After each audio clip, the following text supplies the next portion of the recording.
key helper function in our type checker is the one that checks for subtypes. And recall that the idea of subtypes is that because a Posn 3D extends Posn, we should be able to use a Posn 3D object wherever a Posn object is expected.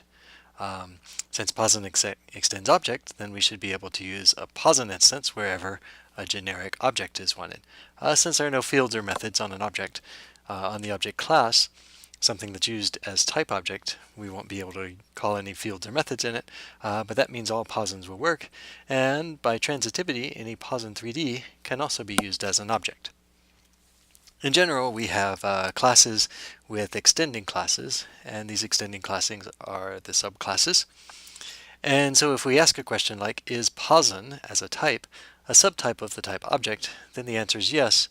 And we can see that in this picture because if we start at Posn and follow the superclass chain up, we eventually hit object. On the other hand, if a Posn is expected and we supply something that has type object, then the question will be, is object a subtype of Posn? And the answer is no, because if we start at object and work our way up towards the root, then there's nowhere to go, in fact, and we never hit Posn. So we don't reach Posn rather, starting from object, and that's how we know it's not going to be a subtype. What about if an object is expected and we provide an object? Well, clearly that should be okay, and we can see that just in that if we started object, we immediately hit object. So it's okay, we're not asking is it a proper subtype, but just is it a subtype at all. And of course Posn is for the same reason a subtype of Posn. If we start at Posn, we immediately hit Posn. On the other hand, if we ask, is tiger a subtype of Posn, then the answer should be no. Posn has an MDIS method on it. Tiger probably does not. In any case, extending animal and then object doesn't require it to be a Posn. And we can see that in the graph because if we start from tiger and work our way up the tree towards object, we eventually reach object without hitting Posn. So if we put that in code form, it looks like this. We have an is-subclass function, which takes one class name like Posn and another like object and checks whether name1 is a subtype of subclass of name2. If we have immediately found name1 equaled name2, then that's true.